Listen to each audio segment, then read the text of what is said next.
Moi je suis la vigne, et vous les sarments, dit le Seigneur, celui qui demeure en moi et en qui je demeure, celui-là porte beaucoup de fruits.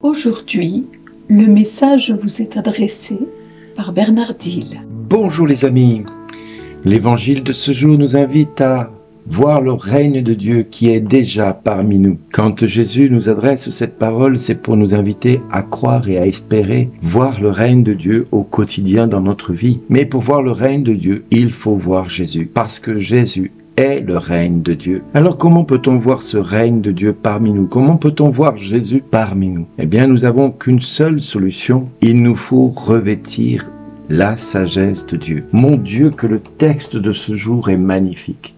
Si vous avez du temps à perdre, ce que je ne pense pas, mais je vous invite vraiment à lire le livre de la sagesse au chapitre 7, verset 22 jusqu'au verset 1 du chapitre 8. Eh bien, nous allons découvrir un texte, mais d'une beauté magnifique. En effet, la parole de Dieu nous invite à écouter la sagesse de Dieu qui est le rayonnement de la lumière éternelle, le miroir sans tache de l'activité de Dieu. Quiconque cherche la face de Dieu donc doit chercher la sagesse.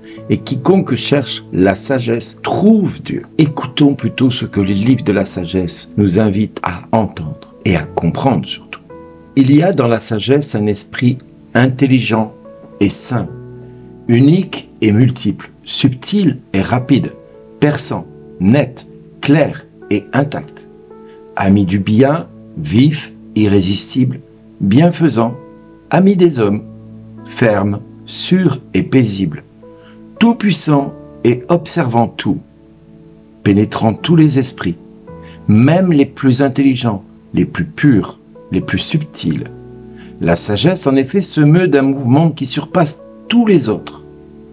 Elle traverse et pénètre toutes choses à cause de sa pureté, car elle est la respiration de la puissance de Dieu, l'émanation toute pure de la gloire du souverain de l'univers. Aussi, rien de souillé ne peut l'atteindre. Elle est le rayonnement de la lumière éternelle, le miroir sans tache de l'activité de Dieu, l'image de sa bonté. Comme elle est unique, elle peut tout, et sortir d'elle-même. Elle renouvelle l'univers. D'âge en âge, elle se transmet à des âmes saintes, pour en faire des prophètes et des amis de Dieu. Car Dieu n'aime que celui qui vit avec la sagesse. Elle est plus belle que le soleil. Elle surpasse toutes les constellations. Si on la compare à la lumière du jour, on la trouve bien supérieure, car le jour s'efface devant la nuit. Mais contre la sagesse, le mal ne peut rien. Elle déploie sa vigueur d'un bout du monde à l'autre. Elle gouverne l'univers avec bonté. Et comme pour parachever ce texte, nous avons le psaume qui nous dit « Pour toujours ta parole, Seigneur, se dresse dans les cieux, ta fidélité demeure d'âge en âge. La terre que tu es fixa tient bon. Jusqu'à ce jour, le monde tient par tes décisions. Toute chose est ta servante. Déchiffrer ta parole illumine. Et les simples comprennent. Pour ton serviteur, que ton visage s'illumine. Apprends-moi tes commandements, que je vive et que mon âme te loue.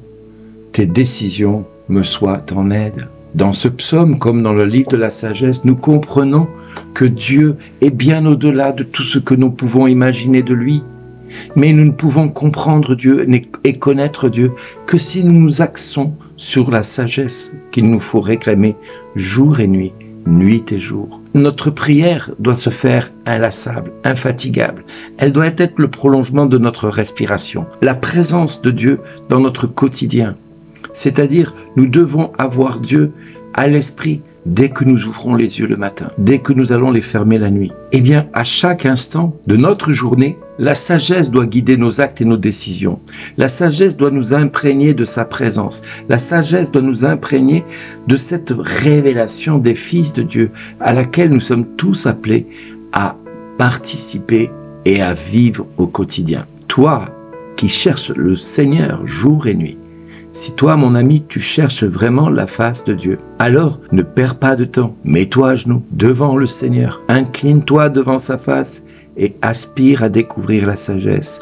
Demande-lui la sagesse et il te la donnera. Donne-lui du temps et donne-lui ta personne pour que lui puisse te revêtir de sa sagesse. Et quand tu seras revêtu de sa sagesse, alors tu comprendras que le règne de Dieu est bien plus près que tu ne le penses. Le règne de Dieu est là, à tes côtés, tout près de toi. Où tu te trouves à cette heure-ci? Oui, si tu te mets à genoux et que tu réclames la sagesse de Dieu, Dieu est présent parce qu'il est sagesse vivante. Il est la vigne et nous sommes les sarments. Il est tout et nous attendons tout de lui. Nous espérons tout de lui.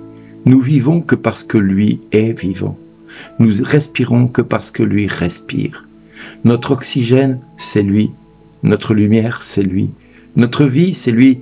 Le temple, c'est lui. Et nous sommes tout en lui. Et nous sommes rien sans lui. Alors les amis, puisque tout est en lui et que nous ne pouvons rien sans lui, réjouissons-nous en ce jour béni, car à toi, mon ami, où que tu sois, Jésus ne se lasse pas de t'inviter à vivre ta vie comme si elle ne faisait que commencer en sa présence, comme si ta vie était le plus beau et le plus précieux des cadeaux pour lui. Tu es précieux au cœur de Dieu.